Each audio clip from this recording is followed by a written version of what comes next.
Hello, YouTubers, friends, and compatriots. Blue liquor shells, desolates, hearts, peasants, vassals, Persians. I'm a useful idiot.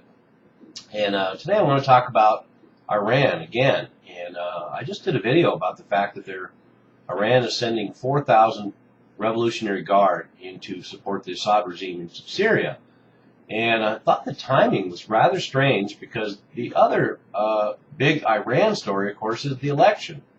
And the basic story is Hassan Rohani is now the new Iranian president, taking Ahmadinejad's position, who has been in power for 8 years. And there's been a lot of disappointment in Ahmadinejad, and the public was ready for a change. And but the fact that it was a landslide, 53% of the vote, putting this so-called reformist candidate ahead, is sort of suspect.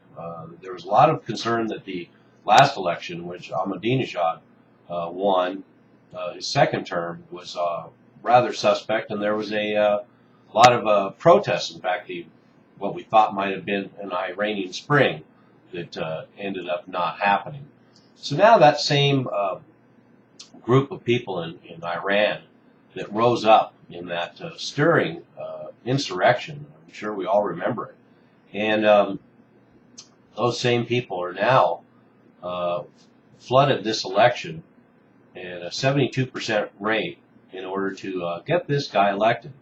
But the reason why I'm suspicious of the fact that this new candidate is in there is because I think, just like everywhere else, this election was totally manipulated by the powers that be, and this is the candidate they wanted. Perhaps he ran on a platform of hope and change in Iran, and they fell for it. I hope they don't suffer from the same results that America has. But I digress.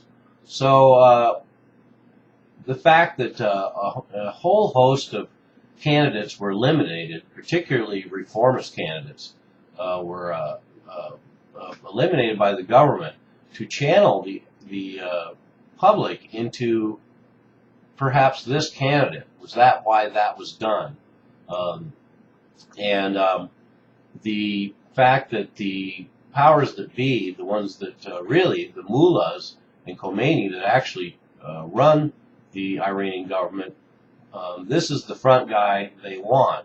And Rouhani is running on a platform of less extremism and less confrontation with the West. And I was kind of thinking maybe that was going to be the Khomeini's way of saving face, putting a new so-called more moderate candidate in front to represent Iran, especially in light of what's happening in Syria right now.